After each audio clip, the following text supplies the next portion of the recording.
अच्छा, हमने मुलाकात का एक तरीका रखा हुआ है, नंबर भी बाहर दिया हुआ है कि इस नंबर पे राब्ता करें। मैं फिर करता हूं मुलाकात तो फिर तमीज से करता हूं।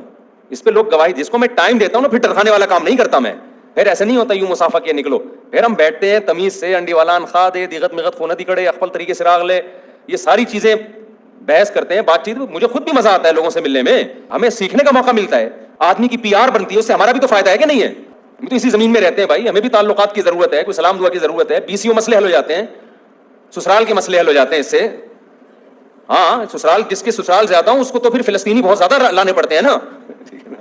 इसराइल ज्यादा है ना उसके पास, इसराइली आर्मी ज्यादा है, तो इसराइली आर्मी से मुकाबले के लिए फिलिस्तीन की आर्मी मजबूत होनी चाहिए कि नहीं होनी चाहिए। तो हमें बहुत सारे फिलिस्तीनी चाहिए और बहुत सारे ऐसे लोग चाहिए होते हैं, तो हमें भी जरूरत होती है, हमें फायदा होता है लोगों से मिलकर, मालूमात मिलती हैं हर तरह के। मैं तो चाहता हूं लोग मिलें, लेकिन एक तमीज से मिलें। तमीज से काम होगा तो भाई अच्छा हो जाएगा, बगैर तमीज से होगा तो मैं माशरे से वैसे ही शार्ट हो जाऊंगा, मैं मर जाऊंगा मैं डिप्रेशन में।